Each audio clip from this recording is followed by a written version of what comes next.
ఆంధ్రప్రదేశ్ రాష్ట్ర ముఖ్యమంత్రి అనేక మంది యొక్క ప్రజల యొక్క హృదయాలను చూరగొన్నటువంటి జగన్మోహన్ రెడ్డి గారికి ప్రాణహాని ఉంది అనేటటువంటిది పోలీస్ డిపార్ట్మెంట్ నుంచి ఇన్ రైటింగ్ ఆంధ్రప్రదేశ్ ప్రభుత్వానికి వెళ్ళినటువంటి సందర్భంలో ఆ కాపీలన్నీ కూడా కేంద్ర ప్రభుత్వానికి కూడా వెళ్ళినటువంటి సందర్భంలో రాబోయేటటువంటి రోజుల్లో జగన్మోహన్ రెడ్డి గారికి పటిష్టమైనటువంటి భద్రతని ఏర్పాటు చేయాలనేటటువంటి ఆలోచన ఏదైతే ఉందో తప్పనిసరిగా వాటన్నిటిని కూడా మనం ఆహ్వానించడమే కాకుండా తప్పనిసరిగా కార్యక్రమాన్ని ఎంత తొందరగా ఇంప్లిమెంట్ చేయగలిగితే అంత తొందరగా ఇంప్లిమెంట్ చేయమని మనం కూడా కోరాలి.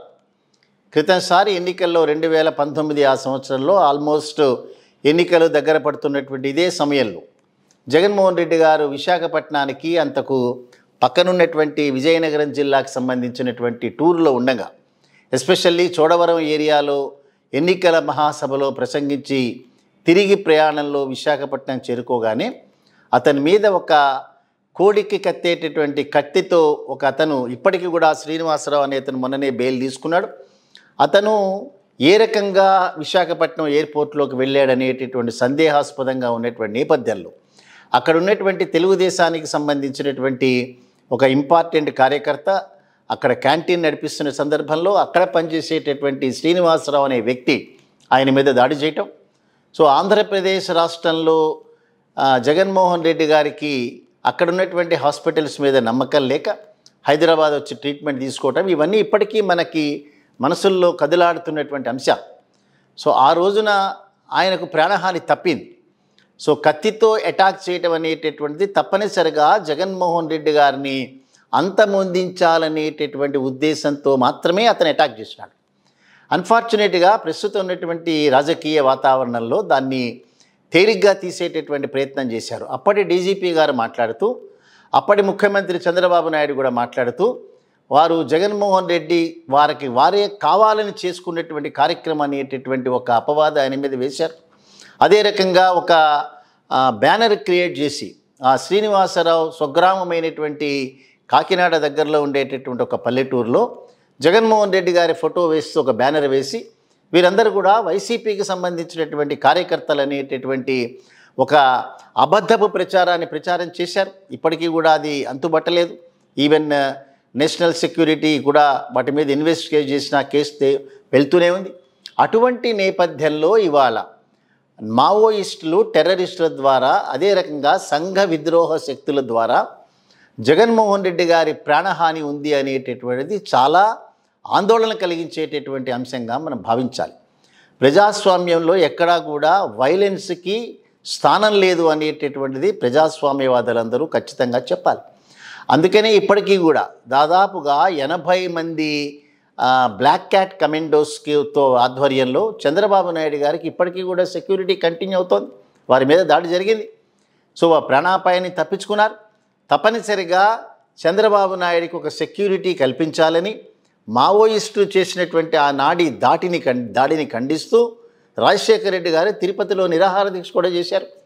సో ప్రతిపక్షాలైనా పాలకపక్షాలైనా లేదా రాజకీయ పార్టీలైనా ఈ రకమైనటువంటి ఒక వైలెన్స్తో అంతమొందించాలనేటటువంటి దాన్ని ఎట్టి పరిస్థితుల్లో దాన్ని అంగీకరించకూడదు. ప్రజాస్వామ్యవాదులందరూ తప్పనిసరిగా ఖండించాల్సిందే. సో దానికి వెకిలిగా కొంతమంది హెలికాప్టర్ని విశాఖపట్నంలో ఒకటి విజయవాడలో ఒకటి పెట్టాలి అనేటటువంటి పోలీస్ డిపార్ట్మెంట్ నిర్ణయాన్ని కూడా వెకిలిగా దాన్ని కంప్లైంట్ ఇవ్వటం అనేటటువంటిది చాలా జుగుప్సాకరమైన విషయం. వారే చంద్రబాబు నాయుడికి ఇంకా మరింత సెక్యూరిటీ పెంచాలని వారే కోరుతున్నారు.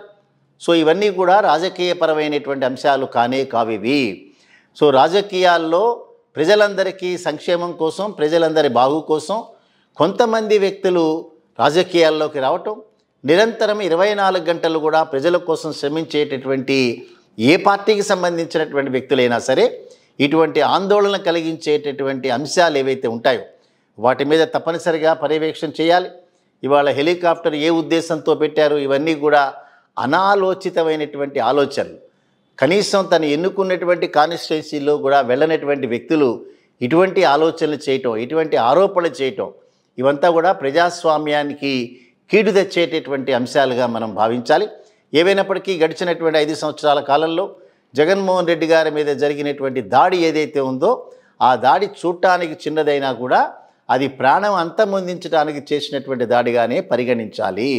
అందుకని రాబోయేటటువంటి రోజుల్లో ఇటువంటి అంశాలు ఇప్పటికే లక్షలాది మందితో సిద్ధం సభలు విజయవంతం అవుతున్నటువంటి సందర్భంలో, రేపు మరొక సభ చిలకలూరిపేటలో ప్లాన్ చేస్తున్నటువంటి సందర్భంలో ఇటువంటి సెక్యూరిటీలో కనుక ఏదైనా కనుక ల్యాప్సెస్ ఉంటే ఇటువంటివి జరిగేటటువంటి ప్రమాదం ఉంది. రాజీవ్ గాంధీ గారు మనం చూసాం మన కళ్ళమట్టి. సో రాజీవ్ గాంధీ గారి హత్య ఏ రకంగా జరిగింది, ఈవెన్ ఆడవాళ్ళు కూడా, అంటే 20 సంవత్సరాలు 22 సంవత్సరాల వయసులో ఉన్న వాళ్ళు కూడా వాళ్ళు ఒక సూసైడ్ బాంబర్స్ కింద వారి మీద దాడి చేయటం, చివరికి ప్రధానమంత్రి కాగలిగినటువంటి స్తోమత ఉన్నటువంటి వ్యక్తిని పొట్టన పెట్టుకోవటం మనం చూసాం ఇవన్నీ కూడా. అందుకని సెక్యూరిటీ అనేటటువంటిది తప్పనిసరిగా చూసుకోవాల్సినటువంటి అంశం. రాజశేఖర రెడ్డి గారి అకాల మరణం మనం చూసాం. రాజశేఖర రెడ్డి గారిని అనేక మంది వారించినారు. ఆ రోజున వాతావరణం సరిగా లేదు కాబట్టి మీరు వెళ్ళొద్దని హితవు చెప్పారు. అయినప్పటికీ కూడా అది సెక్యూరిటీ ఆస్పెక్ట్ అనేటటువంటి ఒక మాటతో దాన్ని వారు నేను ప్రజలకు ఇచ్చినటువంటి వాగ్దానాన్ని ఇంప్లిమెంట్ చేయాలని చెప్పి ప్రయాణం చేయటం, తద్వారా వారు అకాల మరణం పొందటం అనేటి మనం చూసాం ఇవన్నీ కూడా. సో అంచేది ఏ విషయాన్ని కూడా తేలిగ్గా తీసుకోవాల్సినటువంటి అవసరం లేదు. సెక్యూరిటీ డిపార్ట్మెంట్ కానీ ఇంటెలిజెన్స్ డిపార్ట్మెంట్ కానీ ఫలానా వ్యక్తి మీద దాడి జరిగేటటువంటి అవకాశం ప్రమాదం ఉందని చెప్పినా, వారికి ప్రాణహాని ఉందని చెప్పినా కూడా Z+ కేటగిరీలో ఉండేటటువంటి కమాండోలతో తప్పనిసరిగా ఈ సెక్యూరిటీ ఏర్పాటు చేయాల్సిందే. ఏ రకమైనటువంటి చిన్న సంఘటన కూడా జరగకుండా తగు జాగ్రత్తలు తీసుకున్నప్పుడు మాత్రమే ప్రజాస్వామ్యం పరిడవిల్లేటటువంటి అవకాశం ఉంటుంది. సో ఈ మధ్యకాలంలో మనం ఒక కామెంట్ కూడా చూసాం. ఒక వ్యక్తి కోసం నేను ఎరైనా పర్వాలేదు లేదా సొరైనా పర్వాలేదు అనేటటువంటి మాట. అంటే దాని అర్థం వాళ్ళ జగన్మోహన్ రెడ్డి గారి కోసం కోట్లాది మంది ప్రజలు ప్రాణాలు అర్పించడానికైనా లేదా ప్రాణాలు తీయడానికైనా మేము సిద్ధంగా ఉన్నాం అనేటటువంటి మాట వారు ఏదైతే చెప్తున్నారో అటువంటి వాటికి ప్రజాస్వామ్యంలో అవకాశం లేదు.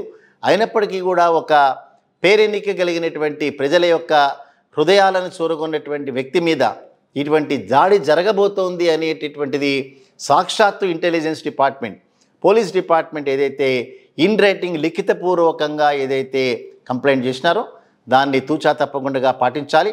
జగన్మోహన్ రెడ్డి గారికి ఏ చిన్న అపాయం జరిగినా కూడా అది రాష్ట్రంలో చాలా ప్రమాదకరమైనటువంటి పరిస్థితులకు దారితీసేటటువంటి ప్రమాదాలు ఉంటాయి.